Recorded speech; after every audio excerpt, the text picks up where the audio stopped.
This show comes to you from the Art of Change Skills for Life. Visit www.artofchange.com to explore how you might grow your communication and leadership skills through workshops, coaching, and more. Plus, you get to work with me.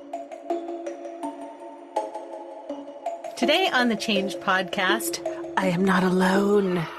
I am joined by my husband and super fan of the holiday of Halloween, Eric Nepom. Hello. Honey, what's something that you want the listeners of the Change podcast to know about you? Gosh, I love Halloween. I think the weather's great, especially out here in Oregon. It's just a little aspect of spooky and dark and rainy and not. Do you like feeling scared? No, I like feeling suspense. If you've got me on the edge of my seat in anticipation, absolutely. How about you? I like candy. We are joined by a very special guest. He's an actor with over 18 years of experience performing and teaching improvised theater in his home base of Austin, Texas. You know, he can be found throughout all sorts of mediums. He's got several commercials under his belt. He can be found in the Netflix television series The Mortified Guide. And he also gives some very impressive ghost tours. In fact, we took his virtual ghost tour this Thursday, and we were really impressed. So it's actually why we've invited him here today. Today's guest is Kevin Miller. I'm Ada Nepom. Oh, and I'm Eric Nepom. And this is a special Halloween edition of The Change Podcast. Woo!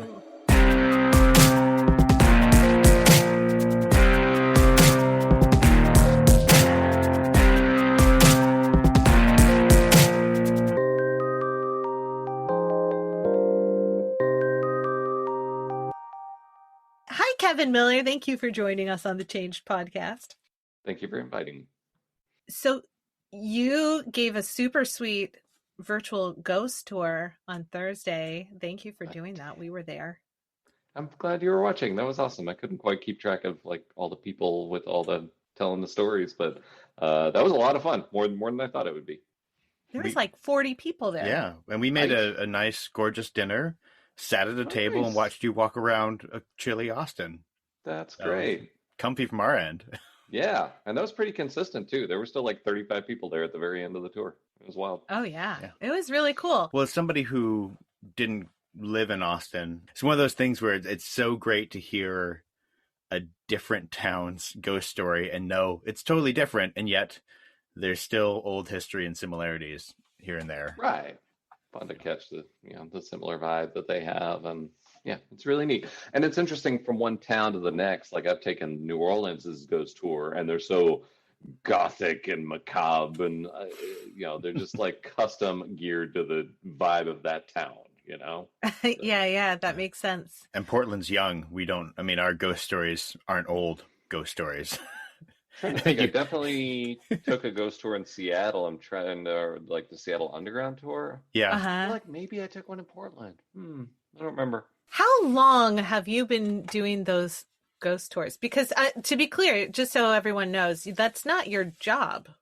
No, that does not pay any bills. Your real job does, but yeah. It was probably 2003, plus or minus 1 year. Because Janine who ran the tours was married to Sean who ran the Hideout Theater where I did improv, and you would literally check in for either seeing an improv show or taking a ghost tour from the same ticket booth. And so one day I just chatted her one good ghost story I had heard, and she responded with 10 good ghost stories she had heard. And before you knew it, I was taking the tours and giving the tours, and I liked it just as much as improv, but it also paid some money as opposed to nothing. So it was a winner. So for a while, I had like a brief break from improv while I was doing ghost tours on the evenings instead. And it was a lot of fun. Halloween would be super, super busy. And I dug the stories. And every time you give a tour, somebody else comes up and says, the story that happened to them. And it's a lot of fun. That is awesome. It's also a little micro story of like a little micro fork in the road story. You could have easily just kept doing improv on Halloween's and never been a ghost tour guide. And just or the other way around. Yeah, You could have just become no longer a performer in any way, shape, or form and just giving ghost tours. Full-time ghost guy. Yeah, there's certainly performance elements to it. And you see different people go different ways. Like some people are just like doing a constant bit. Like they're just putting on this goofy, over-the-top character the entire time that they're doing the tours. And cool, if that works for you. What works for me is to just be me talking in this exact cadence, in this exact way, and winning people over, like spooking them out by being like, this is just a dude telling me a thing that happened. Like it has a certain veracity to it in that way, where it doesn't sound like I'm trying to win you over with a crazy, thing. In your experience along those lines, you feel that ghost stories can be told any time of year because of that? Yeah, I mean, if you're into it, and we all should be, I mean, it would 50% of our revenue for the year would be within 6 weeks of Halloween. But yeah, I mean, I was down to clown any time of year, and it's super great because ghosts don't care if it's Halloween. Ghosts will show up any old time. And right. I mean, you get into the holiday tradition back in the day. The winter time was the scary stories. You didn't tell the happy Santa stories. You told the Dickens stories, right? The Dickens stories. That's a good way to put it. Yeah. So I'm just, it's beautiful out. It's springtime. It's about to be June. It's sunny and bright until late at night. Do you still want to ghost story? Well, I mean, in South Korea, I lived there for a couple of years. Scary stories were reserved for summertime because they have a chilling effect. And so they would share scary stories, and all the horror movies come out in the summertime so that you can consume chilling material to keep you cool. To keep you cool in the hot months. They're worried about the fan death in Korea, so that's right. You gotta find other ways to keep cool. That's right. Oh, that's true. That's the fan death. That's a thing that they are definitely worried about, which is literally like this idea that having a ceiling fan on in your room while you're sleeping that will kill you. Really? Yeah. Yeah. Have you not heard of this? Simple. It's wild. Wow. It was such a pervasive superstition that like the Consumer Products Board of Korea had warnings about it. And like fans that you buy in Korea will have a timer or an auto switch or something so that you won't fall asleep with a fan running. Are we talking about all fans? Yeah. So box fan built in wall. Yes. Don't fall asleep with a fan running in your room. And I get the vibe that like the latest generation might finally be growing out of it just from a few anecdotal things. But yeah, it's one of those just bizarrely constant superstitions. Some of my favorite horror and ghost stories are from that region. And I think why I think they are fun and interesting is because there are so many that are plastic surgery related. And which is like, beauty is heavily prized culturally. And and there's, at least when I was living there in 2003 and 2004, plastic surgery was like a super common thing that was happening. People getting their eyelids done and smiles enhanced. And so there was the story of the Red Mask,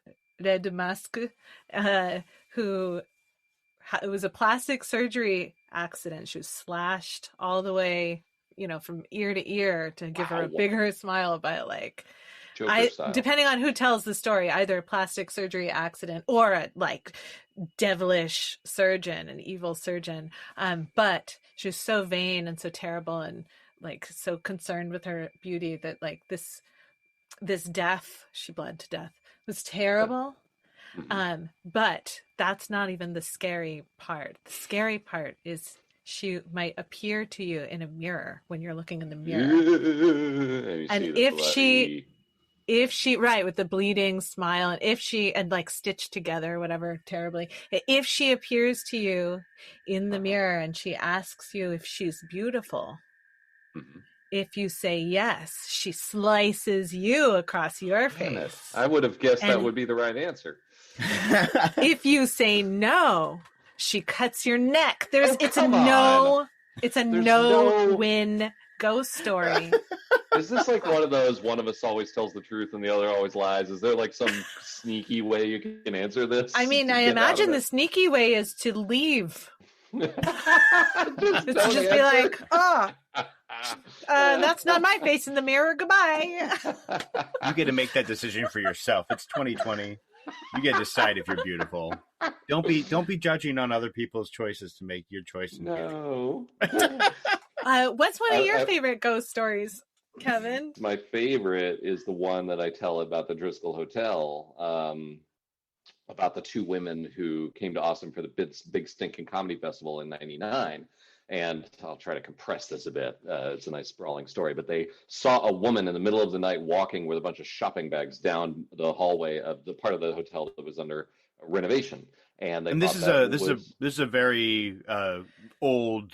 Yeah, the Driscoll Hotel is like the oldest fancy hotel in Boston. You don't get these spooky stories about the Ramada Inn. It's always the old dramatic. He had run out of cigarettes. But they see the woman with the shopping bags walking down on the fourth floor, and they were very specific about the fourth floor, the corner room, which turns out to be room 427. And they confirmed with the concierge that no, there's no one staying on this end of the hotel. And so that was all that they told Janine, was like, we had this weird experience where we saw a lady with shopping bags on the fourth floor in the middle of the night.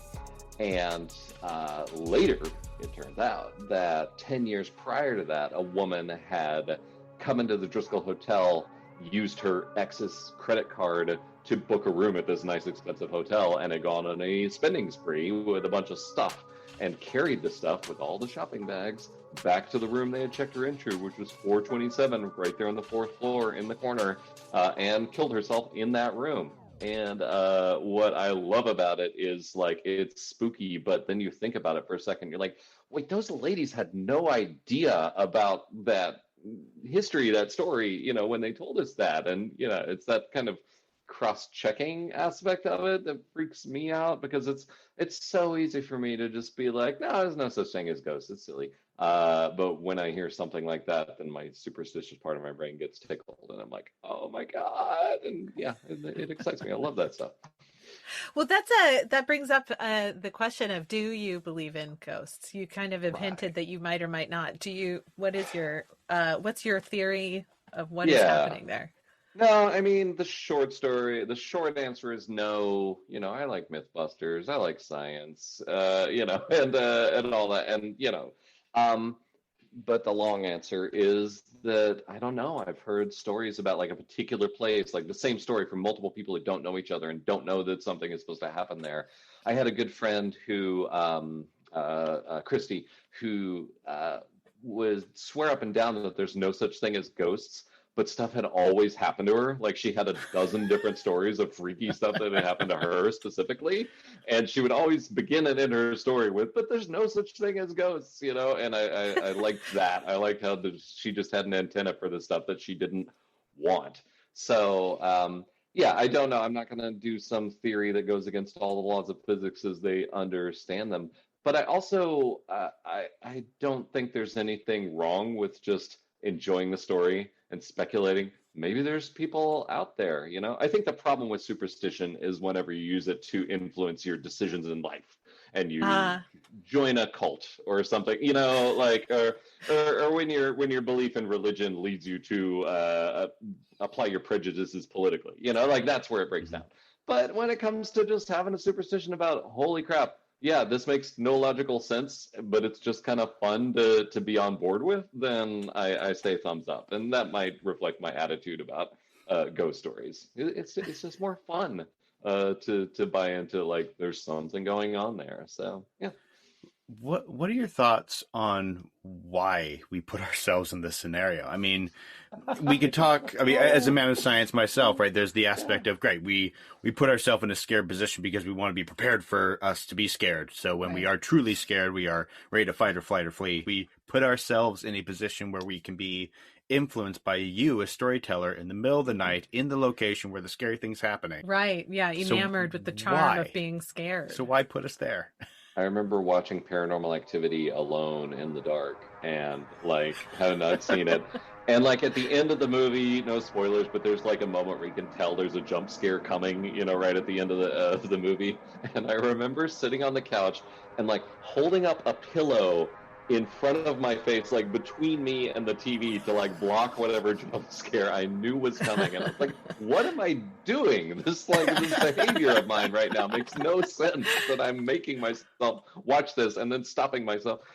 So yeah, it's bizarre behavior that we do. And I don't know, and like with roller coasters and whatnot, I think there might be something about the ability to experience danger without being in danger that appeals to us. Like, I read a thing about why tickling is funny, why we laugh when we're tickled, and it could be that there's something inherent to the attack that doesn't actually have a threat attached to it.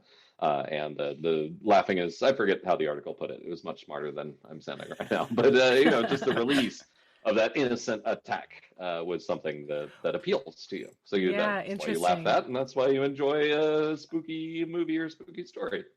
I love that you bring up tickling, because I took a dive down tickling years ago as a young college-based scientist. Dive into because tickling. It just makes it sound like you were chasing people around, tickling them. Well, I for that reason, I was, why do we get ticklish? And there's a lot of great studies about how, it's the primal aspect that you have the bug on you, and that your body reacts to feeling the tiny bug on your body that shouldn't be there, and so you brush it away or whatever, which has a level of creepiness to it. So what's connecting to my brain when you said that was, okay, so we've got the ticklishness, the creepy sensation, the hairs in the back of our neck when we get a little in an odd, unfamiliar place.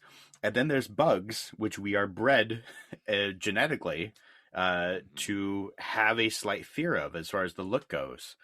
So right, you got insects and bugs that are traditionally creepy. You've got a ticklish factor here.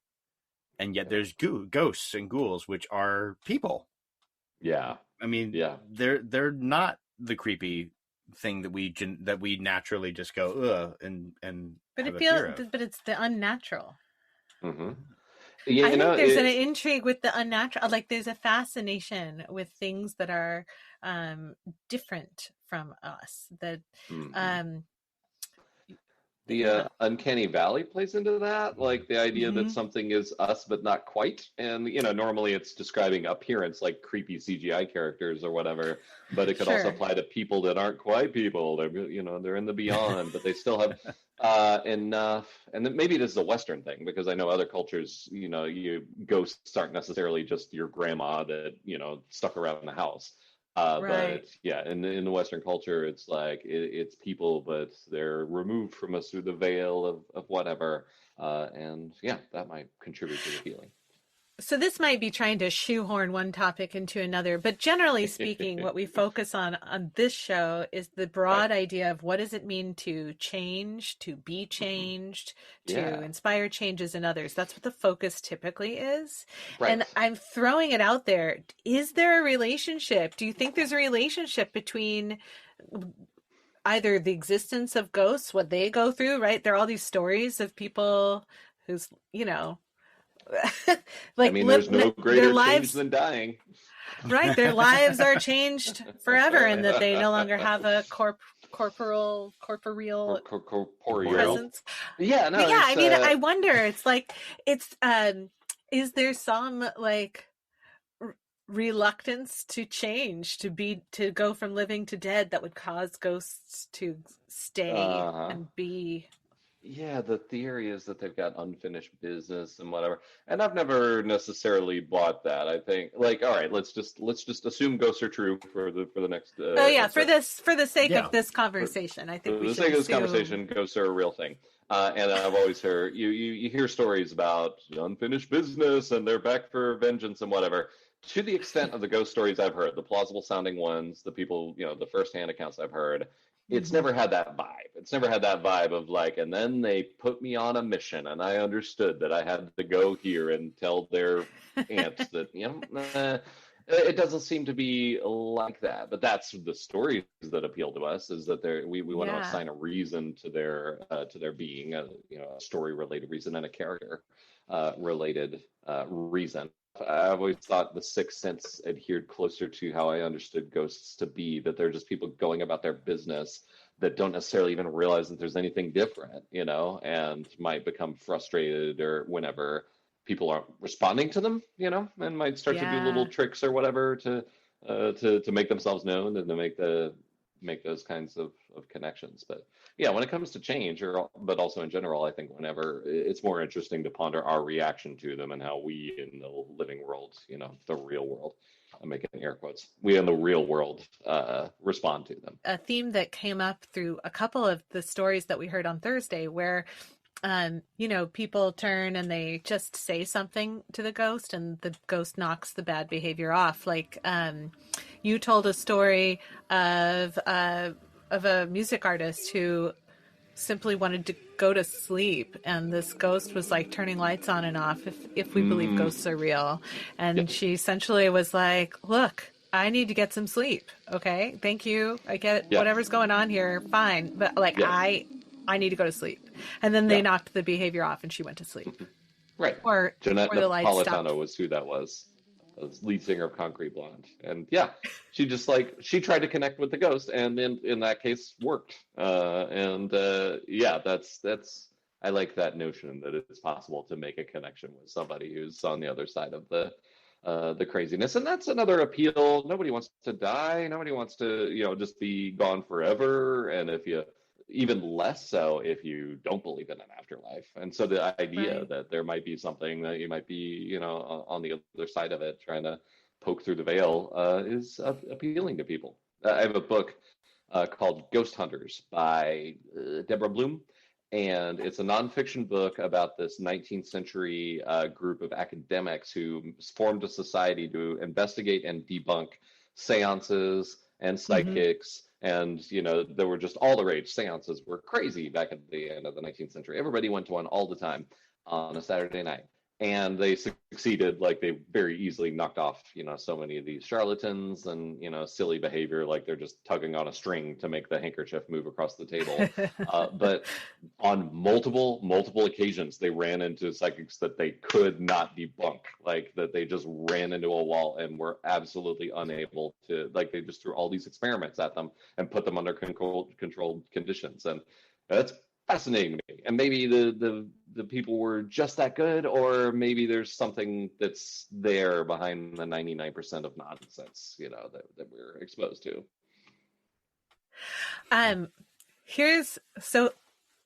Normally I also invite people to tell a story, a fork in the road story from their own lives. But this is Kevin, not I'm wondering, normal podcast.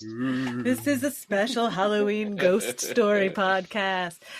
So I'm wondering, Kevin, do you have any personal stories that have caused you to maybe shift your own thinking about these unnatural, spiritual, unnatural, hard to explain phenomenon? It's hard to pinpoint one, because I just would vacillate back and forth so easily between, this is obvious nonsense, just because a minority of these seem very plausible. Well, the fact that 90% of them are so silly means that that's probably, the case. And so that would be my attitude. And then I would hear some story about some situation or whatever, and I'd be like, whoa, maybe, is there something happening here? Is the 90% nonsense reflective of something that's small? The story I told that you heard on the tour that I gave about the Adelie North, the piano playing girl. The story itself, I don't necessarily connect with, but just what happened while I was telling it was what really spooked me, if that's the word. The North Evans house, which anyone may Google, is a historic home in Austin, and it was originally called Bellevue, and this wealthy family lived there, and their daughter, Adelie North, Natalie without the N, Adelie North, had died at a young age. And after she had died, many spooky occurrences were reported there, of footsteps up and down the stairs and so on. And one of the consistent stories that you would hear, third hand from people, was the sound of a girl playing the piano, which Adelie was known to be good at the piano. And I thought, that's fine, but that fell into the category of a typical ghost story I've heard, which is people say that this happens. Just the farther removed it is, the more it's like, yeah, people say a lot of things. People say Bigfoot. um, and that's how a lot of us feel, I think, with our skeptical brains is, well, it hasn't happened to me, so therefore, which is healthy. And excuse me. And the long and the short of the story of Adelaide North is that the building was no longer haunted. Like I had talked repeatedly to people who worked in the present day at that building, and none of them had a story. And they're like, yeah, I've always heard that, but nothing has ever really happened here. And so I would describe the building as a no longer haunted building. And then one night we were finishing the tour, or I think the first time it happened, we were walking away from the house where I had told this story, and where I had described the house as no longer haunted. And somebody came up to me as we walked away, and they said, "Hey, man, I know, back there with the piano girl, while we were walking up to that house, I heard somebody playing a piano inside that house." And I'm like, you got me. I just didn't I had such a skeptical brain. I was just like, all right, cool. And then a couple weeks later, a month later, somebody else came up to me at the end of the tour, and they were like, "Hey, dude, I'm not this kind of guy, but when we walked up to that house with the girl who played piano, before you even said anything, there was definitely somebody playing piano inside the house." And again, I'm like, downtown is noisy, there's plenty of ways, so staying very skeptical about it. And then it happened a third time, and then it happened a fourth time, and each time and it chipped away at my skepticism. But I think I was just being resistant because I liked the end of my story. I liked having an Adley spirit has moved on, and wrapped that story in a bow, and I liked it that way for the purposes of my tour. But yeah, this doubt is starting to creep into my mind of, I guess, double doubt. I'm starting to doubt my doubt about the story. And then finally one night I gave a private tour to this group of photographers for their meetup. They were just taking a ghost tour, and it's the exact same as my normal tour, but just photos are being taken all night. And I gathered there, and I told the story of Adelaide North at the North Evans house, and we moved on. And the next morning, this guy, one of them, emailed me a picture that he had taken of us standing on that porch. And distinctly in the doorway, directly behind where I had been standing, you can see a girl in the shadow of the door, like a human figure, very distinct. And I did the Photoshop enhance, and couldn't detect any copy paste things. It's a very eerie sight. And if it had been any one of these situations, then I would have said, okay, well, there's certainly an explanation for that. But when you combine all the stories I had heard about the place with the 4 different instances of people saying that they had heard piano music inside the house, and finally when I got that picture, I was like, okay, you win, Adelaide. So that's an interesting, I'm in constant struggle in that way, as I said, and that's a perfect encapsulation of how I never know how credulous to be when it comes to this stuff. And we live in an age where superstition is being used in a very bad way, and unscientific thought is not cool right now, especially not cool right now. So I want to preserve my healthy skepticism while also having a wondrous feeling of what if, happening. First of all, thank you. I love that story. I mean, there's something that when you said they took a photo and showed me, I knew what you were about to say. And yet even that, still, I got a little chill-esque feeling in my body of that same, is this real? And I knew the answer. I knew the whole thing. I've seen the image. Well, there we go. It is our fascination with the unknown, and this is an attitude that I've had across many different things, is that I love that there are mysteries in the world that we will never know the answer to. I like that, which is ironic because I love the solution of solving a puzzle, and or if something is really confusing me and you have that click feeling in your brain, you're like, oh, that's where I put my keys, of course, because when I was standing there, I set the keys down there. So I like that feeling, but I also, contrary-wise, enjoy the feeling of well, just never know some things, and it's okay because it's a mysterious universe we live in, and that's part of what makes it great, you know. So you kind of come to the conclusion that you don't need to know if ghosts are real to enjoy ghost stories. It's totally plausible Right. that it's all easily explained with some scientific method we haven't identified yet. Sure. And And what it's cool. Either it could go either way. That'd be fine.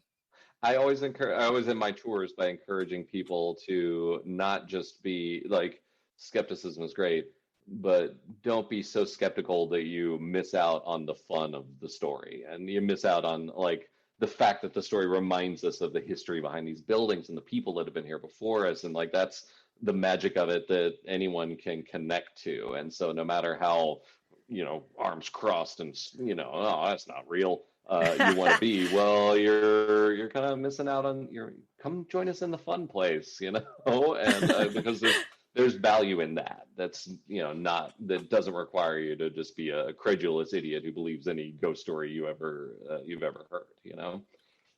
So trying to strike that balance, I guess. That's fair. That's fair. Mm-hmm. And now I'm moving to a super haunted 1,000-year-old city, so that'll be a whole new world. So you have a huge change. We're talking mostly today about ghosts and ghostly stories because it's the time of year for it and it's super fun.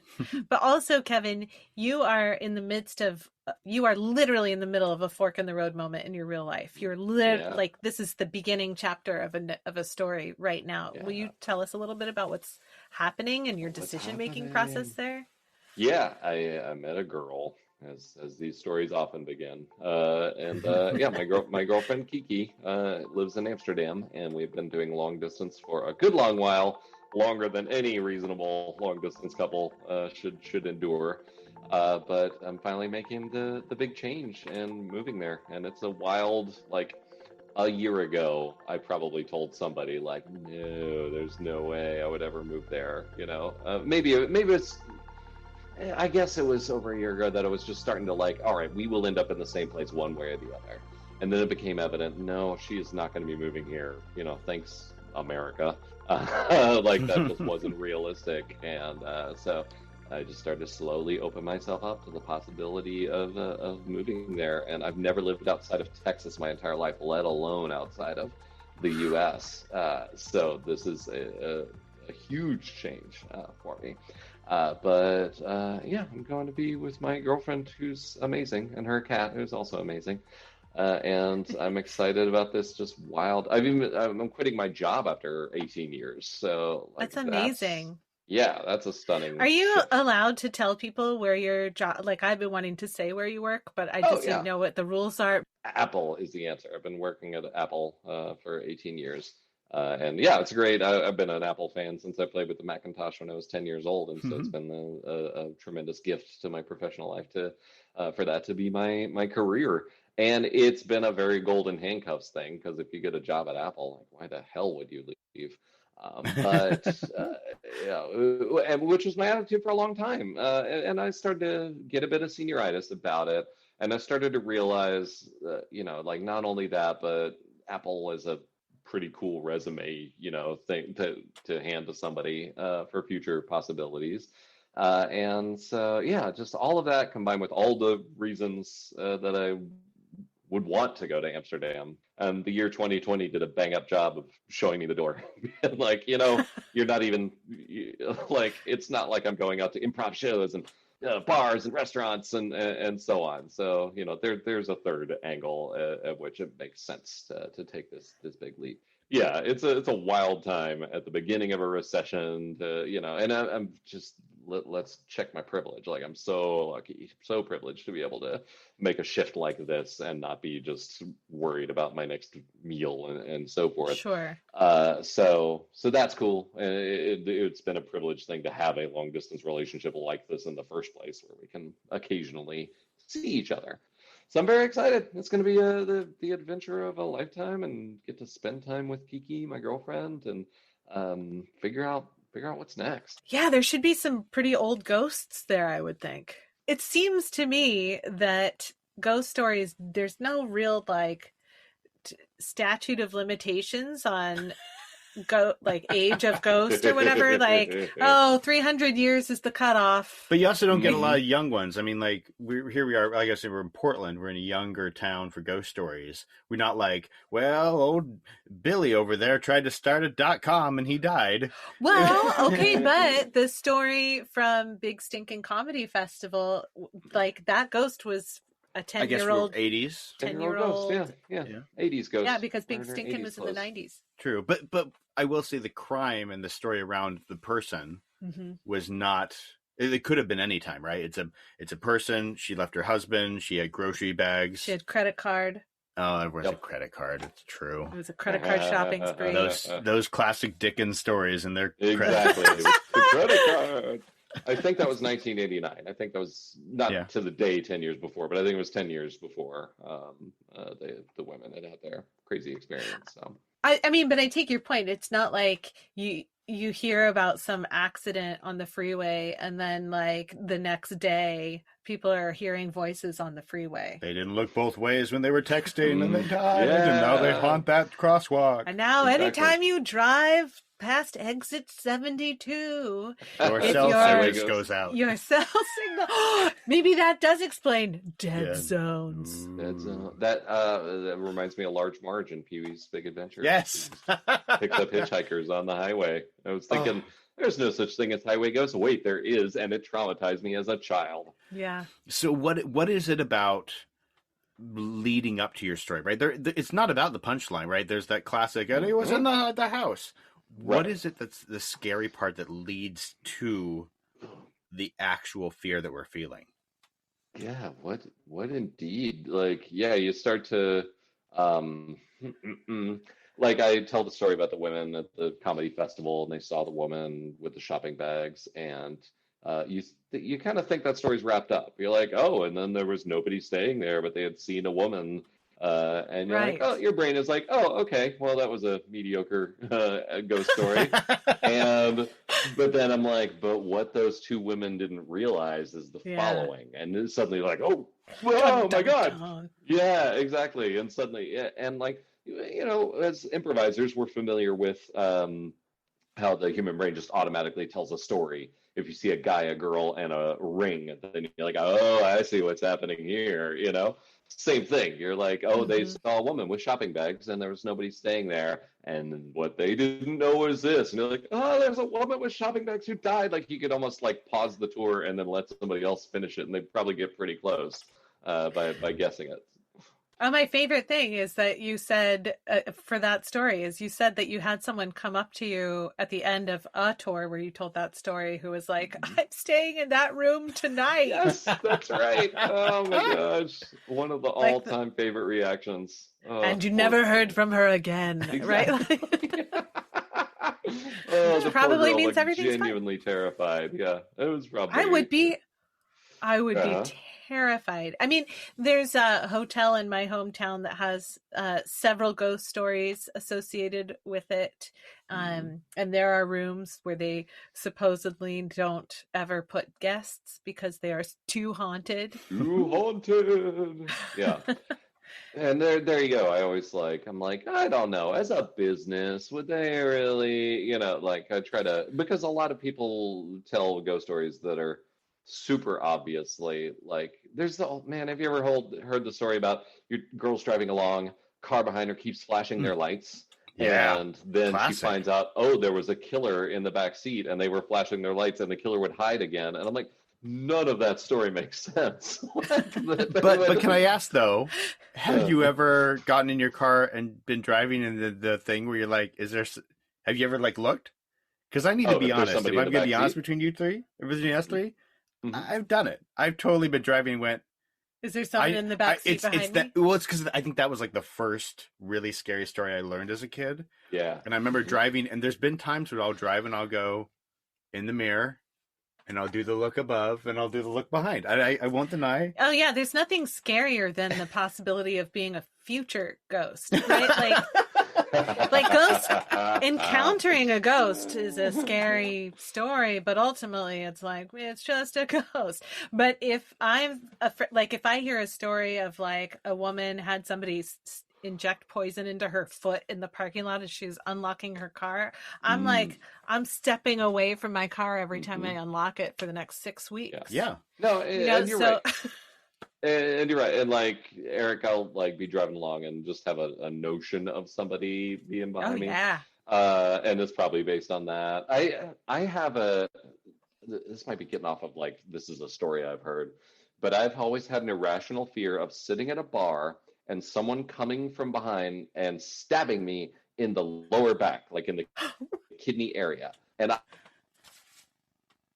don't know if I've ever heard this as a story or seen it in a movie at all, but literally I'll be sitting there, I mean, in the before times, obviously, but I'll be sitting there at a bar and somebody will come up behind me and I've got them in the corner of my eye. I'm just aware of them, just in case. And it's just that one fear that you have. It's really That's really specific fear you have. Yeah. Yeah. I mean, it does make me wonder because, it's like if you've ever heard of past life regression therapy, it's where someone would regress you through hypnosis and your brain, either you're remembering a story from a past life or your brain is fabricating a story to explain that fear. Honestly, the truth is it doesn't matter if it's real or if it's something your brain is fabricating, but the result of having told a story that explains why you have this fear relieves the tension of that fear. Past life regression therapy is fascinating. This is like a placebo thing. Like, it doesn't matter if it's a real It doesn't drug. really matter, which is why, and this comes back around to what I do when I help people, right? But through coaching and stuff, it can be really helpful to have people tell a different story. You've probably heard Brene Brown be like, what's the story you're telling yourself? Well, she's getting that from something that's very actually legitimate. It taps into perhaps the placebo effect. But the stories we tell ourselves to explain things have an element of making it up anyway. So if it's not a story that's serving you, you might as well tell a better story. So, past life regression, I do think taps into that because I've known people who had like phantom physiological issues who had past life. And by the way, I don't do past life regression therapy. I'm not I think it was a trend in the 80s, but but I've known people who had that type of experience where they're like, I was in ancient Rome and I was killed in a hay bale, it's like with the whatever, and then they never have the pain again. Really weird, unnatural, paranormal, whatever you want to say to explain it. But I wonder if it's simply the power of the brain to tell a story that makes an impact. I mean, we do like the stories. We like pattern matching. We've referred a few times to like what are the things that lead us at a guttural level, like evolution. How does it lead us to the point, and part of it is trying to like connect things to a pattern and solve those puzzles. And but just to reiterate what I said, like you can become obsessed over like, no, we're going to figure this out. We're going to get the right answer. Or you can just enjoy the freaking mystery of it, which I'm a fan of, in many cases.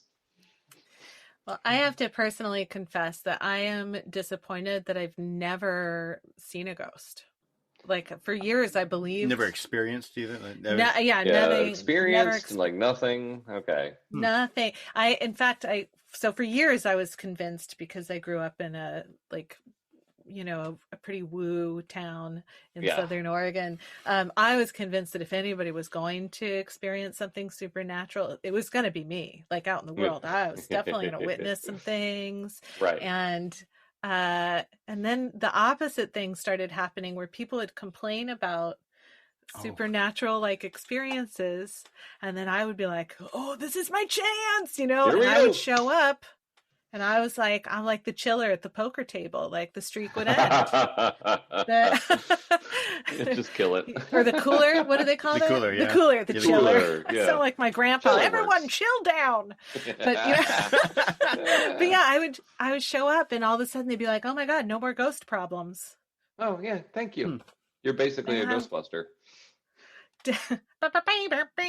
Just with your pure being, just showing up, just being like, hey, are there any ghosts? And we're out. They're like, oh, never. Never mind. Have you besides this photograph, have you experienced Right. a spiritual event? A paranormal. Not really, like in the sense you're describing, you know. I mean, I've got small things that don't even sound that impressive when told after the fact. Like I remember one time I um, led a bunch of people upstairs at Buffalo Billiards, which is this haunted, place, and told stories until we got spooked out. And then I led a bunch of people downstairs. Probably 9 of us walked up the stairs, and 9 of us walked back down the stairs. And this connects to something I said earlier. My friend Christy, the one who's like, "There's no such thing as ghosts," but we're at the base of the stairs, having just come up and down. And my friend Christy just felt the need to open the door and look back in on the stairs. And she opened the door and looked and yelped. And we looked, and there was a full ashtray sitting on the center of the steps of the stairs. And this is a narrow stairway. And none of us had seen this ashtray coming or going. Nobody kicked it or even spotted it. And there it was a few seconds later.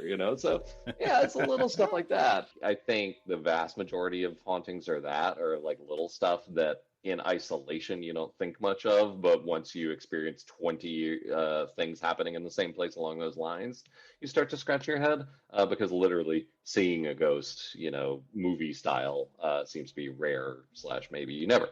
The key story was the Thomas Wooten building on 10th near Congress in Austin. And Thomas Wooten had this hospital there, and I got to take a private tour. I got the key to the building, and I got to go in every Saturday night and take a group into the spooky old building and tell the stories from inside. And this was an active business, and every employee at this business had wild stories about, the various things that had happened. I told a couple. And there was it was a hospital operating room, right? Yes, it had been a hospital. There was the spot where there was the old skylight in the ceiling. This was the old operating room. And just every employee present day of that business had weird stories about, being somebody blowing on their ear or what have you. And so that is such the a flirty backdrop. ghost. I know. The second week, maybe it was the third week, that I was doing this little private tour thing. I took the group up to the steps and I introduced them to the building, and I said, "Now let's go inside." And I stuck the key in and managed to twist it and just snap it off in the lock with a very satisfying dink. And I was left holding the nub of the key. And I turned around with total embarrassment, not thinking ghosts at all, just thinking, "Oh, I just ruined the tour." So I awkwardly did the stories from outside, which, I did my best, but it wasn't nearly as good. And we went off and finished the tour elsewhere, and I came running back the moment the tour was done, hoping I could fish the end of the key out of the lock, and found the end of the key, not in the lock where I had snapped it off, but laying on the center of the door jamb, over by a foot, and just dead center on the door jamb. And if anyone has ever broken a key off in a lock, they know by definition that the key should be stuck in there.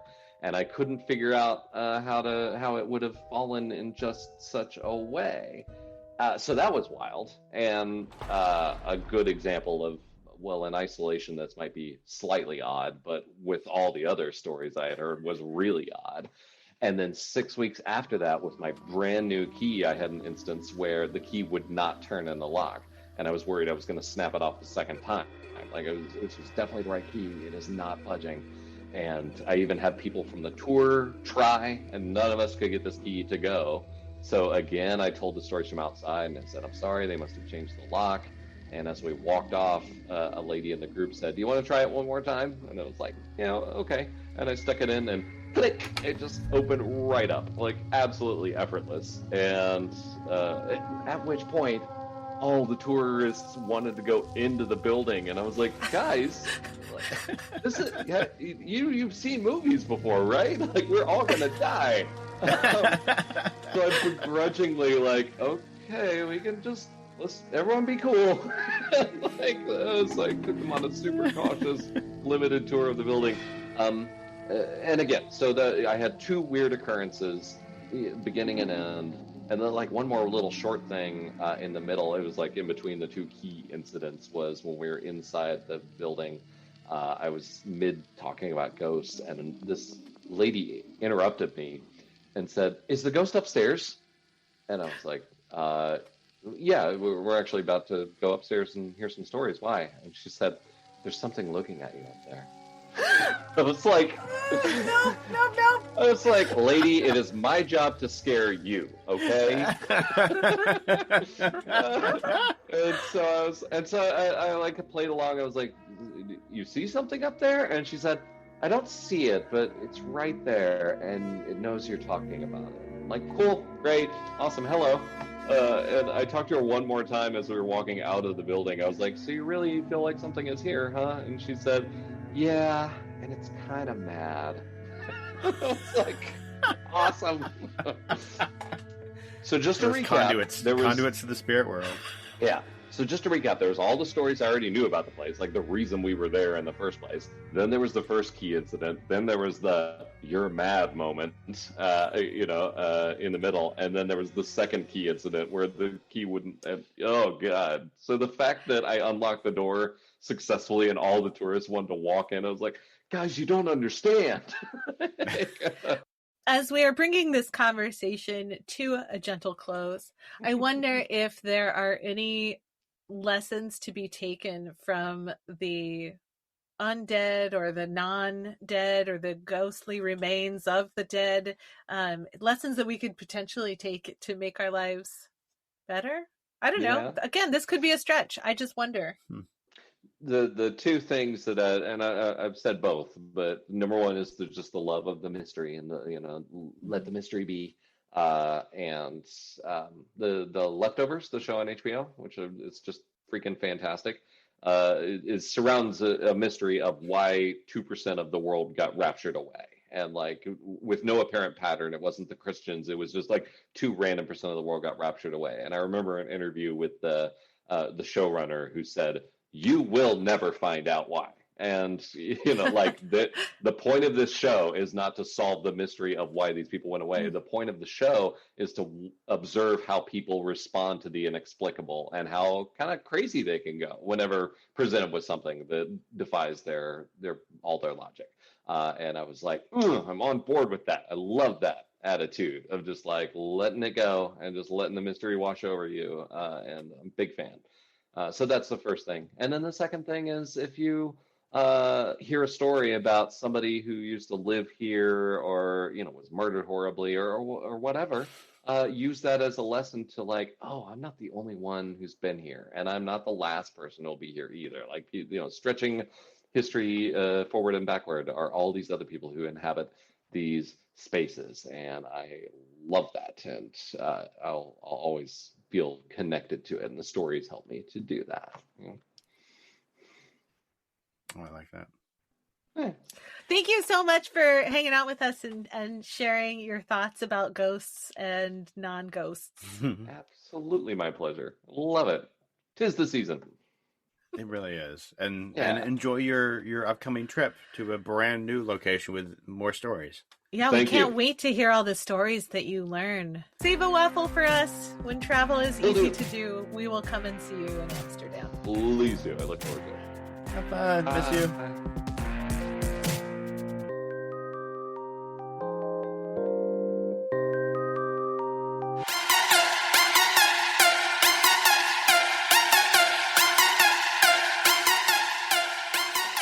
Did you know that I used to live in a haunted house? No. Yeah. So, we're taking like traditional haunted house, like no, like a house that supposedly has a ghost that lives in it. That still has a ghost that lives in it. Oh. Supposedly. Wait, why supposedly? I never saw a ghost. Nothing ever happened. So when I finished high school, I spent the last semester of high school living with my best friend and another friend in a house that her mom owned. And she lives there now with her family. Supposedly, the ghost resides in the hallway between the bathroom and what was my room. Supposedly, he's an angry ghost. So, theoretically, like, I was in danger going to the bathroom every night in the middle of the night, which I never felt. Yeah. Wait, your friend still lives there? Yeah. With the angry ghost? Yeah. Her son's room is the room that I lived in. So now her son is in mortal ghostly danger Well, if he ever gets up. Apparently the deal is, as long as you're not going and using the bathroom in the middle of the night, which I definitely did, if you don't do that, then it's fine. So yeah, I lived in a still haunted house. What about you? Do you have any creepy, unnatural? In the early 2000s, there was a gentleman by the name of Christian Longo who, long story short, he killed his entire family and dumped them in the bay. I moved to the area and was working there, and one of my coworkers was like, hey, we're big in the theater community here. Why don't you come audition for this musical? And I do. And in this same series of events, when this Christian did this thing, and he, to appear normal, post and pre all this event, he did things around town. And one of them was he came to this audition. And I very distinctly remember him. We auditioned together. We did a scene or two together. We sang together. And about a few days later, he flees to Mexico, is what ends up happening. But about a week or two later, of course, this is saying bigger and bigger news, and police show up, and they're interviewing us, and like, hey, do you know this guy? And we're like, oh yeah, I auditioned for that guy. But as far as I found out later, he was going to be cast in the show as well. Yeah, by the way, this killer, he killed his whole family and then auditioned for a show. See, the creepiest part about this whole story, as disgusting as it was, is the fact that there was nothing about him that was like, oh, this is a weirdo. Like, he seemed perfectly fine and normal and would have been probably a lot of fun to be in the show with. Except for that small detail about literally disposing of his family in a bay. So. Not an ideal castmate quality. No. I mean, you don't want to be backstage in the dark with an essence of evil and not knowing it. And who else out there is evil that you don't know? Okay. No. Meanwhile, if I go to the bathroom in the middle of the night, I feel unwelcome in my own house. Well, I don't know if ghosts are real. I don't know if it's all made up. Obviously, I'm never going to be the one to have the experience, so that's fine. But I will say, I love what Kevin shared about this idea about, like, don't be so skeptical that you miss out on all of the fun.